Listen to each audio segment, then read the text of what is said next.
My mom married her husband when I was 12. He had a toddler daughter at the time who had no mom. So my mom fell madly for her and considered this kid her child too. I never had anything against her back then, but I won't pretend I cared about her much or saw her as my sister. Unfortunately, my mom and her husband spoiled her rotten, allowing her to become a very demanding kid. She will tell people what to do and will scream if you don't follow what she wants. This started when she was really young and it's gotten worse in the last 4 years. She will demand someone play tea parties with her. And if they say no, she screams at the top of her lungs at you. She tells you to put something on TV. And if you don't the same response with the screaming, she wants a piggyback ride, and if tote no screams so loud at the park and wants to be the only one on the slide screams. She's had several notes sent home from school with complaints about this. My mom and her husband even got called in at the end of this past school year to talk about how they feel she needs to mature and have this behavior nipped in the bud. I find her so annoying that I do my best to avoid her now, which is easier since I moved out. Not too long ago, my mom asked if I would be coming home on weekends when my training starts, and I told her I probably wouldn't. She asked why, and I said, because I was busy. She suggested they could come and stay with me for a weekend. I told her not to. She asked me why I told her I didn't want her stepdaughter in my apartment. She told me she's my little sister and misses me and I should spend time with her. I said, nah, and pointed out her behavior. She told me how wrong it was to feel that way about her. And I said, I'm not the only one and I won't be. I told her the difference is she and her husband love her, but not everyone will. And then her behavior will keep getting doors shut in her face as it is. She had several birthday party invites rescinded from January to May this year. My mom told me saying I don't love her is awful, and that I've known her most of her life and she's adored me since day one. She said she was ashamed of how cold I can be to the kid. I don't think she really gets it, but maybe she's right. Am I the idiot? Not the idiot. I don't understand how people think others are horrible for genuinely not wanting to be around poorly behaved kids or kids at all. They're raising a bred, plain and simple. If my math is right, and I didn't miss something, she should be a pretween by now. She should be able to accept no as an answer. But if it continues, she will have a heck of a time in the next few years. No one likes a spoiled screaming heathen. No one. They need to get her behavior in check and the school needs to start suspending her for her behavior. No place on this earth will tolerate a brat like her. Next time you see her face to face and she screams, turn around and walk away, something your parents should have done a long time ago. She needs help now before they ruin her life, because that's what they're currently doing, ruining her life. You are the idiot when you should have chosen your words more tactfully with your mother. You chose rudeness, to be honest. You never liked your sister. How do we all know this? Just by your language choices, the sibling rivalry between an adult and a child. Come on, you sound incredibly spoiled and immature yourself. To me, it seems you're jealous of your sister and always have been. Did I read that correctly? Is she a pretween? Everyone is annoying at that age. Your little sister can have a diagnosis for all we care. It doesn't have to be a product of how she's raised. She lost her bio mother after all. Be the older sibling and have a heart-to-heart with your mother. Agree. You are the idiot. She's your stepsister. You really should have tried to make an effort with her. You don't have to be great friends, but it sounds like you never even tried to make a connection. Yes, behavioral issues can be hard to deal with and your parents 100% need to crack down on that. But that doesn't change the fact that she's part of your family and it's pretty rude to everyone else in the family, not even to try to form a bond there. Imagine losing your mom and then being snubbed by part of your new family. Story 2. My 43 female son, J19, is staying home from college. I know my son goes to parties and drinks like someone his age. So every time he goes out, I ask him not to overdo it and not to drive if he drinks. He usually does what I ask. Sorry. There was a graduation party at a college in my town and he got an invite to the party. Since I knew he was gonna drink, I confiscated his keys and he took the Uber to the party. Always giving him the same warning not to overdo it. Around 6 Ami didn't pay attention to the time because it's very common for him to sleep unannounced at friends' houses. Then I got a call saying that Jay was hospitalized and I went into despair, running to the hospital by car. When I arrived, they informed me that he had an alcoholic coma, and luckily there was no sequel. I preferred not to scold him, but I admit I was frustrated and disappointed by his inconsequential. So after he was discharged from the hospital, I asked him if he could walk. He said yes and asked the doctor if there was any problem with him walking. He said he just had to go a little slow. We left the hospital and I told him he'd have to walk home 2 kilometers away because if he was old enough to go into an alcoholic coma, he could get home by himself.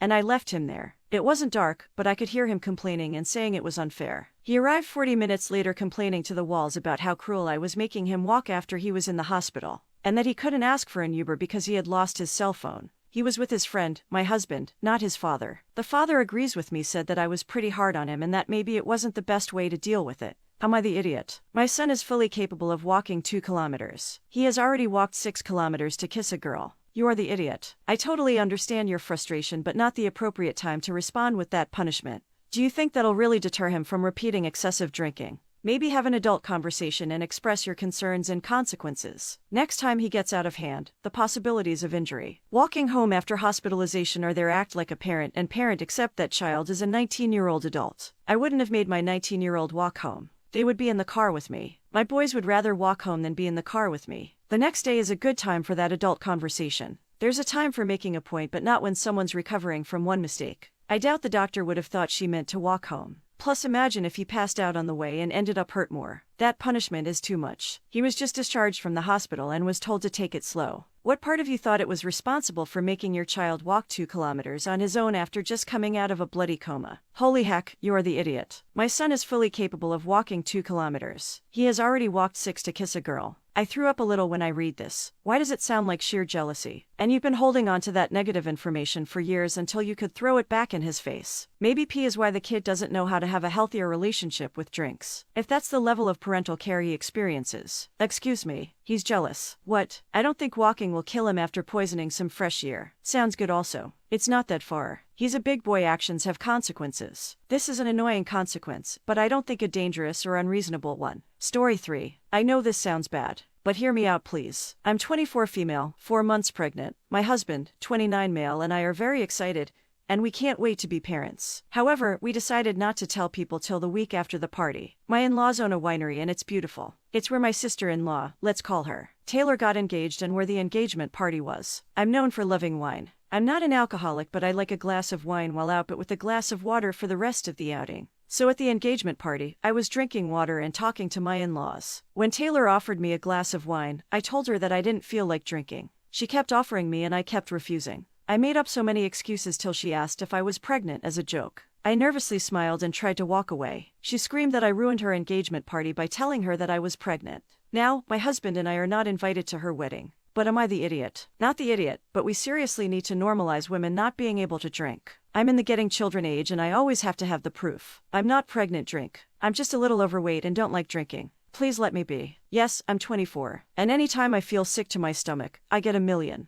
Are you pregnant, or when was the last time you had intimacy questions? Women aren't just baby makers. Like, I just really enjoy spicy burritos. Nothing is worse than a ride that thinks the whole world should stop for her and her wedding. Offering you a glass of wine is fine and polite. But if someone refuses, why keep offering and even make the pregnancy joke? Sounds like she intentionally wanted drama. In my experience, the only ones who push alcohol on others can't control their drinking and want others to be as drunk as they are. So they don't feel out of place, or those who want to seek out who's pregnant because they're nosy. She's being a drama queen and pulled that out of you. Sounds like she has to be the center of attention and you did absolutely nothing wrong. Maybe you should have screamed back. Oh, thanks sister-in-law for ruining our baby announcement by insisting on including it in your engagement shindig. We wanted to wait, but no, you had to blow our surprise at your party. Thanks bunches. But OP, don't expect to get invited to our next wedding either. Story 4. My daughter's heading off to college this year. My wife and I decided years ago that if and when she went to college, we didn't want her working to support herself. Well, now that the time has come, we've been working on ways to make sure she can entirely focus on her education.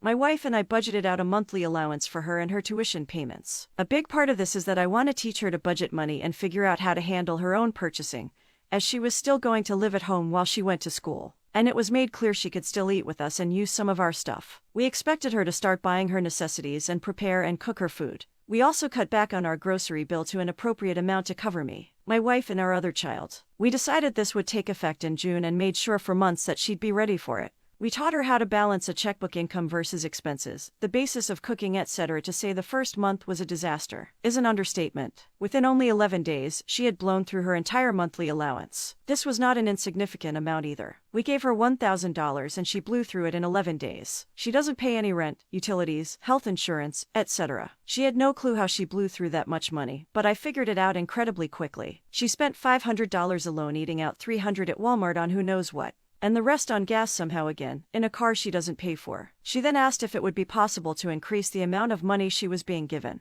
I lost it. I held nothing back and told her there was no way in the heck that this would happen again. The experiment was over and there was no way I would give her a single cent of unsupervised money. We spent months teaching her, and I mean, literally every weekend I was teaching her how to be a responsible adult. I told her that I was the most disappointed in her that I had ever been at that moment, and she knew I felt I had failed as a parent. We're not rich. Never have been. $500 out of every one of my paychecks is very, very noticeable. I've been monitoring her like a hawk ever since. I give her no more than $20 cash. And if she ever wants to use her card, She needs to tell me the exact amount so I can transfer it over. This has not been easy and it's caused strain on our relationship. So I told her now she can get a job if she wants because at least it's her own money. Now, though, I'm getting backlash from extended family who've learned what's happening. My wife is in firm agreement, but now I'm second-guessing myself. Am I the idiot? I have to say you are the idiot. You waiting until your daughter was 18.5 years old to start teaching her any kind of basic adult life skills. No wonder she's not good at it. You should have started years ago. If you wanted her to be a plug-and-play functioning adult, you only have yourself to blame for this. $1,000 was a stupidly large amount of money to give an inexperienced teenager for an entire month. You should have started with $200 or $250 for the week. Sat down with her, figured out how much gas she needed, then explained to her. The rest was food and extras. Why on earth would you start so large? I assume she's never had $1,000 at her disposal before she was like a kid in a candy store. You are the idiot because of your total overreaction. Also one failure. And then you conclude, she'll never learn. Telling her this was the most disappointing thing she's ever done is melodramatic, and won't help her change her lifestyle. And neither will only giving her $20 spending money. You banned her from working and now she doesn't know the value of money. Life is a great teacher. Let her learn, stop being so angry about it. Not the idiot she blew through $1,000 in 11 days. That's not just a mess up in my eyes. That's a lot of money, and spending it in the way she did before her actual responsibilities is enough. People are saying she can have another chance, but P isn't rich. It's a lot of money. And after months of teaching her, she still didn't listen. You learn money management with $20. I know because I've done so for years, and P isn't preventing her from getting a job. If she needs more money or wants to spend it, she can earn it herself. Story 5. My sister and I have always been opposites in many ways. She was closer to our dad while I was closer to our mom, and we're more like the parent we're close to. I was closer to our mom and we were more like the parent we were closest to. Sometimes it led to some friction. She used to say Mom and I had a weird obsession with being different, which for her came because Mom gave me an unusual name which I loved, and because she and I were hugely into horror and video games, which to her is teenage guy stuff. My sister has one child so far and I have two. She and I haven't seen or spoken to each other in 3 years, but recently saw each other again at our parents' house for Dad's birthday. Then she heard my kids' names for the first time and said that they were weird. And why did I do that to my kids? I told her she had some nerve to insult my kids' names. She told me she was trying to save them after the party. She sent me a list of normal names that she wanted me to choose instead and have the kids' names changed legally. I told her I wasn't interested and to drop the subject. She proceeded to send message after message with insults saying my kids were doomed, saying that they would hate me and that they sounded like dumb hippies who would be bullied rightly. So in that nature names are dumb. That Rose and Lily are the kinds of nature names people should consider, not my kids' names. My daughter has a bird name and my son has a water name for context. I want to block her, and then saw her claim that I wanted my kids to suffer and she would laugh when they were tormented, and turned out to hate me. So I took screenshots of it all and blasted it on social media because I felt she crossed the line, and that she had some sick mindset of having a different naming style than her would make her enjoy seeing my kids hate me because they're being bullied. The post never went viral, but those who know us did see and called my sister out for it. My sister flipped down on me and said I was a huge idiot. And why would I publicly shame her like that? I told her she deserved it. She said I crossed the line. I don't usually do something like this at all. So I have to ask, am I the idiot? Not the idiot. Your sister did cross the line. What I found particularly disgusting was the statement that your kids would be bullied for their names, and rightly so. She's seriously suggesting that any kid could deserve to be bullied, especially over something they have no control over, like what their parents named them, and it sounds like your family supports you. So instead of questioning her own actions, your sister blames you. It sounds like she enjoys bullying others based on how she's acting. Frank Zappa named his kids Moon Unit. I'm sure they sobbed all the way to the bank. My regards to Little Emu and Geyser. So your sister has a relationship with your parents, yet neither of them told her your kid's name in 3 years, right? Your sister's the idiot. She's free to think what she likes about your kids' names. But she stepped over the line when she sent you that list, and she effing bulldozed the line when she started with the insults, and kept it with that bit about you wanting your kids to suffer. She deserves every bit of public shaming. She gets everyone's the idiot here, sister for being a jerk and you for taking your drama public and trying to involve people that didn't involve. You're both acting like children. It should have been left like, thanks, but I'm not changing my kids' names. This is the last I'll talk about it, and then met with not responding to her if it kept going, as much as she didn't drop the subject. You didn't either. There was no need to make the situation worse.